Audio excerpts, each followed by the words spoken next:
तो लीजिए सुनिए शरत चंद्र चट्टोपाध्याय जी का उपन्यास कमला का छठा अध्याय। इसके पहले के अध्याय आपको हमारी प्लेलिस्ट से मिल जाएंगे, लिंक आपको आई बटन में मिल जाएगा। क्षितिज आज जल्दी ही खा पीकर 10 बजते बजते कॉलेज चला गया। जाते समय मेहरी को कमला के पास भेजकर कहला भेजा कि कॉलेज से लौटते समय वह एकदम हरेंद्र को साथ लेकर आवेगा। कमला ने दोपहर भर दोनों की प्रतीक्षा में सड़क की ओर जो खिड़की थी उसी के पास बैठकर बिता दिया। एक दो करके जब क्रमशः 4 बज गए तब कमला बहुत ही उत्कंठित हो उठी। आज इतनी देर क्यों हो रही है? और दिन तो 2-3 बजे के भीतर ही क्षितिज आ जाता है। तो क्या हरेंद्र दादा से भेंट नहीं हुई? हरेंद्र दादा क्या कॉलेज नहीं गए? ऐसा भी हो सकता है, मुमकिन है किसी काम से गांव चले गए हों। अगर ऐसा ही हुआ है तो हरेंद्र दादा कलकत्ते में ना हुए।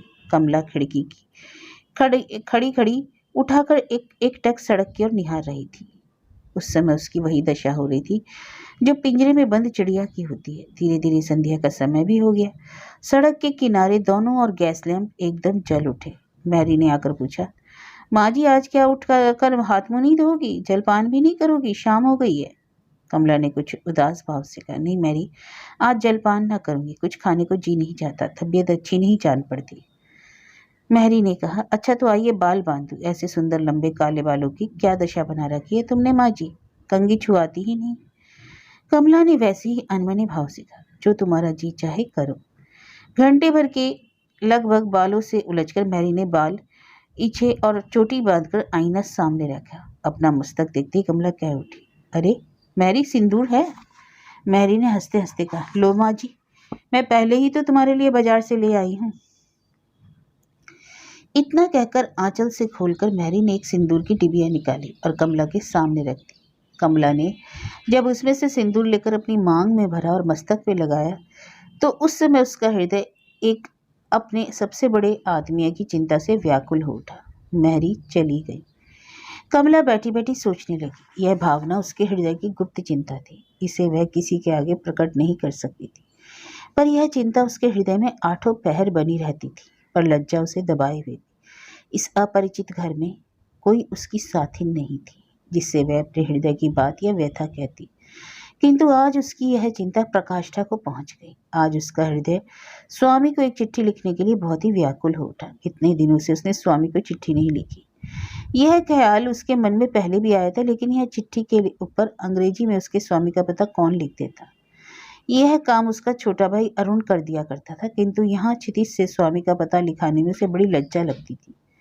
संकोच मालूम पड़ता था। अगर क्षितिज पूछ बैठेगी यह चिट्ठी किसको लिखी है, फिर स्वामी का नाम किस तरह वह क्षितिज को बतलाती। लेकिन अब लज्जा करने से काम तो न चलेगा। बहुत दिन हो गए। कमला व्यग्र होकर कमरे में चारों ओर चिट्ठी लिखने का सामान खोजने लगी, लेकिन कहीं उसे कलम, दवात, पेंसिल या कागज न दिखाई पड़ा। कमला की बीमारी के समय नर्स ने आकर क्षितिज का टेबल, कुर्सी, पैड, किताबों की अलमारी, कम्बलदान वगैरह उस कमरे से हटवा दिया था।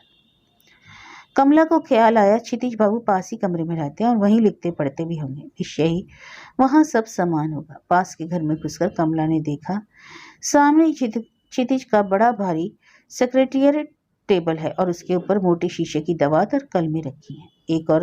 एक बड़ा सा राइटिंग केस भी है। कमला उसमें से एक चिट्ठी का कागज निकालकर स्वामी को चिट्ठी लिखने बैठी। चिट्ठी लिखने के समय कमला ने देखा टेबल पर पीछे हुए पैड के ब्लोटिंग के ऊपर नीली पेंसिल से कमला के पिता हरनाथ मैत्र का पता और नाम बड़े बड़े अक्षरों में लिखा है। उसके आसपास चारों ओर उसका अपना नाम भी असंख्य बार तरह तरह के अक्षरों से लिखा हुआ है। सतीश को चिट्ठी लिखने के लिए कमला ने सोचा, उनको इतनी दूर से बुलाने की क्या जरूरत? उससे तो यही सहज होगा कि पिताजी को एक चिट्ठी लिखकर बुला लूं। यही अच्छा होगा। हमारा गांव तो कलकत्ते से बहुत दूर नहीं। पत्र पाकर पिताजी 2-1 दिन के भीतर आकर मुझे लिवा ले जाएंगे, किंतु उतनी दूर पश्चिम में उनके पास पत्र पहुंचने में और चिट्ठी लेकर आने में शायद 1 सप्ताह से कम न लगेगा। इतने दिन तक तो मैं यहाँ रह ना सकूंगी। तब कमला ने अपने पिता को ही पत्र लिखने के सूझी। चिट्ठी आधे से ज़्यादा कहीं लिखी जा चुकी थी। किस तरह क्षितिज बाबू नाम के एक अपरिचित भले आदमी ने उसे बेहोशी की हालत में अपनी मोटर में डालकर अपने घर लाकर वहीं रखकर उसकी चिकित्सा कराई, यह सब वर्णन वह समाप्त कर चुकी थी। उसी समय क्षितिज की उस दिन की बातें याद आई। क्षितिज ने कहा था, कमला इतने दिन घर में नहीं लौटी, इससे निश्चय ही उसके गांव में एक आंदोलन उठ खड़ा हुआ होगा। सबको यह खबर मालूम हो गई होगी। ऐसी अवस्था में उसके पिता को चिट्ठी लिखने से उल्टे एक दूसरी विपत्ति उठ खड़ी हो सकती है। इससे तो यही अच्छा होगा कि कमला खुद वहां जाकर उनसे सब हाल समझाकर कह सके। इसके बाद वही तो कहकर क्षितिज ने जिस बात का केवल इशारा उस दिन किया था, उसे सोचते ही कमला की कलम रुक गई। बेचारी गाल पर हाथ रखकर फिर सोच विचार करने लगी। वही तो, वह फिर करे क्या।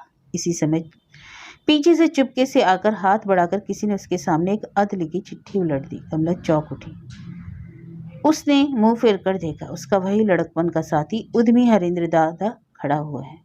उसके मुख और आंखों से वही चिर परिचित ऐबीपन की हंसी की झलक अब भी प्रकट हुई थी। कमला ने हंसकर कहा, ओह, जान में जान आई हरेंद्र दादा। तुम्हारे आने से अब मेरे मन में वैसी चिंता न रही। तुमने सब हाल सुन ही लिया होगा। बड़ी ही मुसीबत में पड़ गई। हरेंद्र ने जैसे कमला की कोई बात सुनी नहीं। वह उस समय ऐसा भाव दिखा रहा था जैसे खूब मन लगाकर कमला की लिखी हुई उस अधूरी चिट्ठी के पढ़ने में लगा हुआ था। कमला ने कहा, देखो, यह कह गए थे कि कॉलेज से ही तुमको पकड़ लाएंगे। फिर तुम्हें आने में इतनी देर क्यों हुई? दिन भर में रास्ता देखती रही। इतना समय मेरी बड़ी मुश्किल से कट पाया। वह कहाँ गए थे कि तुम्हारा पता कैसे लगा? शायद तुम आज कॉलेज नहीं गए। हरेंद्र दादा, क्यों ना कहो मैं गांव से में चलकर काकी से सब कह दूंगी।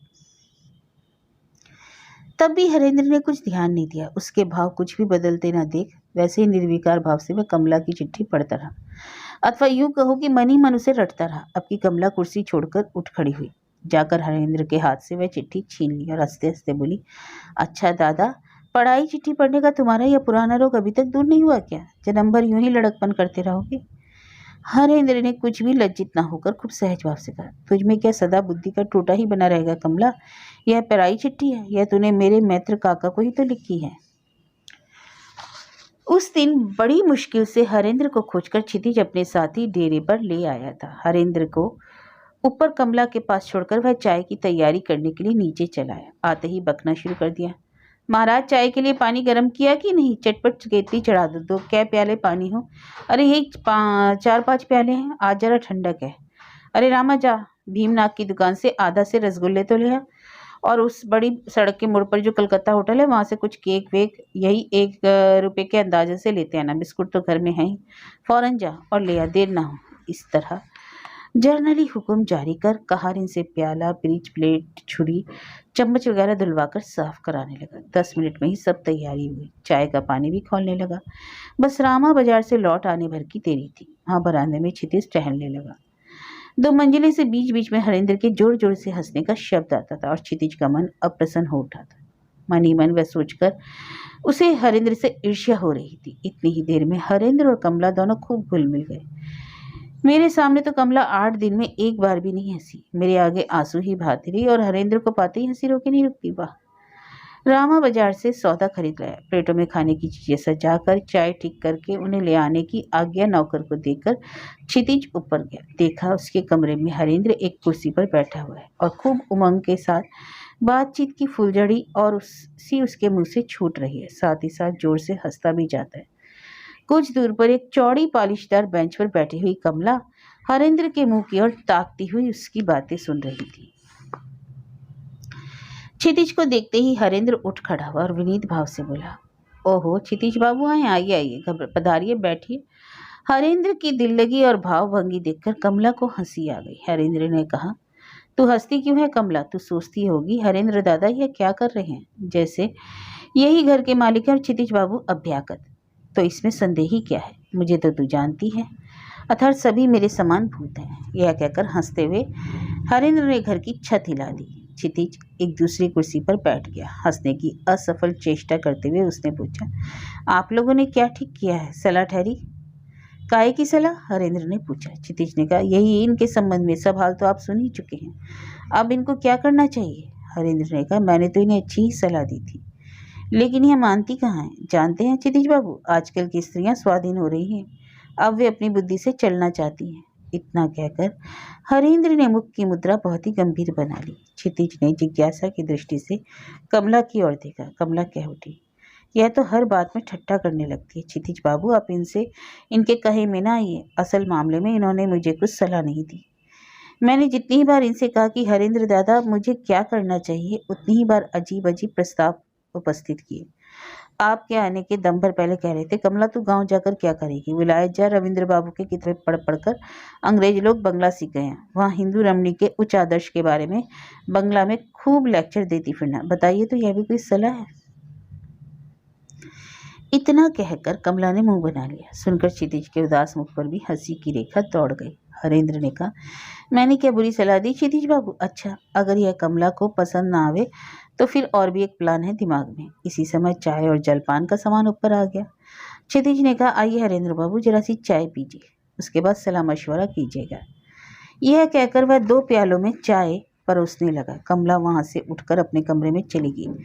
कारण वह समझ गई कि ये दोनों जने इस समय मेरा यहाँ उपस्थित रहना पसंद नहीं करेंगे। कमला के चले जाने पर चाय पीते हुए हरेंद्र ने क्षितिज से पूछा, तो आपने कमला के बारे में क्या सोच रखा है? वह कहाँ भेजी जाए? क्षितिज ने कहा, सोचने की उसमें क्या बात है, कमला को उसके पिता के पास भेज दिया जाएगा। हरेंद्र ने हंसकर कहा, यह समस्या इतनी सहज नहीं है क्षितिज बाबू। हमारे समाज को आप नहीं जानते। अगर आप उसी समय जब कमला को सड़क पर पाया था उसके गांव या पिता के पास पहुंचा देते या अपने घर न लाकर अस्पताल में भर्ती करा देते तो अवश्य ही कुछ कठिनाई ना पड़ती। अब मामला उलझन में पड़ गया है, इसे सुलझाना उतना सहज नहीं है। क्षितिज, उस समय तो मुझे ये ख्याल बिल्कुल ही नहीं आया, यह बात सूझी ही नहीं हरेंद्र बाबू। मैंने यही सोचा कि भले घर की औरत को अस्पताल में अकेली भर्ती कर देना, खासकर ऐसी सुंदरी और इतनी कमसीन औरत को। अरे सो तो ठीक है, आपने सोचा था। आपने उस समय जिस पहलू में इस पर विचार किया था वह भी विचार करने के योग्य ही था। लेकिन खैर, अब उस बात को छोड़िए। कुछ देर तक हरेंद्र तरह तरह के उपाय सोचकर बतलाता, लेकिन अंत तक कोई ठीक नहीं ठहरा। कुछ ना कुछ नुक्स निकल आता, सभी रद्द कर दिए गए। उसके बाद दोनों जने कुछ देर चुपचाप बैठे रहे। अंत को हरेंद्र ने कहा, देखिए, आप और मैं दोनों जने सलाह करके कुछ ठीक ना कर पाएंगे। इस सलाह मशवरे में एक तीसरे आदमी को शामिल करने की जरूरत पड़ती है। क्षितिज ने कहा, वह कौन? हरेंद्र ने कहा, कमला के पिता मैत्र महाशय, बहुत जरूरी काम है। इतना ही लिखकर और कुछ ना बतलाएं, एक चिट्ठी भेजकर उन्हें यहाँ बुला लिया जाए। उनके आने पर सब हाल खुलासा करके उनको समझा दिया जाएगा। वह पिता है, इसलिए अपनी संतान के स्वभाव और चरित्र को अच्छी तरह जानते होंगे। मुझे आशा है वे अपने मन में यह अनुचित संदेह कभी पैदा न होने देंगे कि उनकी लड़की कोई बुरा काम कर सकती है। रह गए गांव के आदमी और समाज, सो उनके आक्रमण से आत्मरक्षा करने के लिए कौन उपाय करना चाहिए, यह सलाह उन्हीं के साथ मिलकर हम लोग करेंगे। मुझे विश्वास है वह कोई रास्ता अवश्य ही निकाल सकेंगे। क्षितिज ने कुछ देर सोचकर कहा, यह सलाह बुरी नहीं, खासकर जब इसके सिवा और कोई रास्ता नजर नहीं आता। लेकिन आप मैत्र महाशय से जितनी उदारता की आशा करते हैं वह क्या अधिक नहीं है? याद रखिएगा, वह पुराने जमाने के आदमी हैं, अंग्रेजी पढ़े लिखे नहीं, चाणक्य को मानने वाले नहीं। उनकी अपेक्षा तो कमला के स्वामी ही अधिक आशा की जा सकती है। हरेंद्र ने कहा, लेकिन और एक पहलू पर भी तो विचार करके देखे क्षितिज बाबू। सतीश बाबू अर्थात कमला के स्वामी इस घटना को प्रेम का चश्मा लगाकर देखेंगे, जिसके तले तनिक सी भाप लगने से धुंधले हो सकते हैं।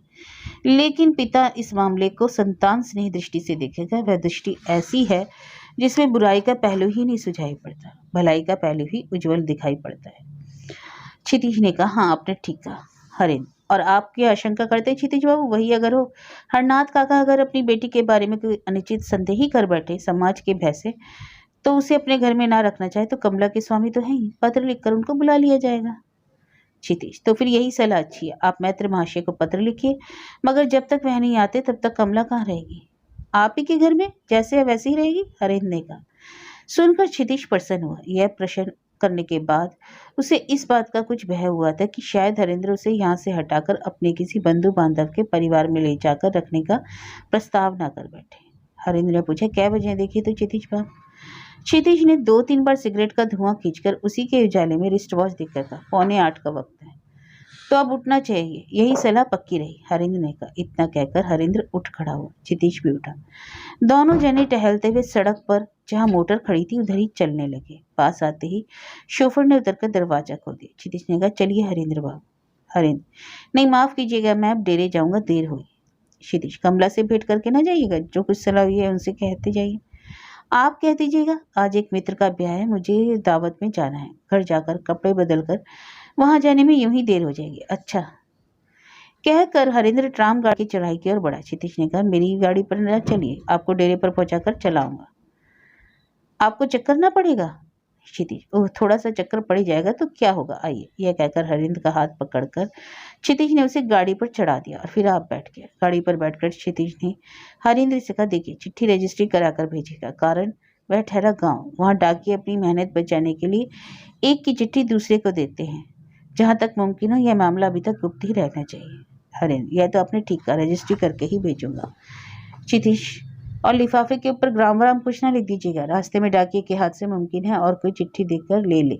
जिनकी लड़की खो गई है उन मैत्र महाशय के नाम हमारे जमींदार बेटे ने उसी कलकत्ते से एक रजिस्ट्री चिट्ठी भेजी। यह जानकर कल्पना, प्रणव, परपंची गांव के लोग ना जाने क्या निश्चय कर बैठे और साथ ही उस प्रचार भी चारों ओर करने लगी। तो कुछ आश्चर्य नहीं। गांव के लोगों का स्वभाव और समझ की दौड़ तो आप अच्छी तरह जानते ही। इसी समय मोटर बहु बाजार में हरिंद्र डेरे के सामने आकर खड़ी हो गई। हरिंद्र ने गाड़ी से उतरकर कहा, अच्छा यह कुछ नहीं लिखूंगा, जाता हूँ, गुड नाइट। क्षितिज ने भी गुड नाइट कहा और फिर मोटर चली गई।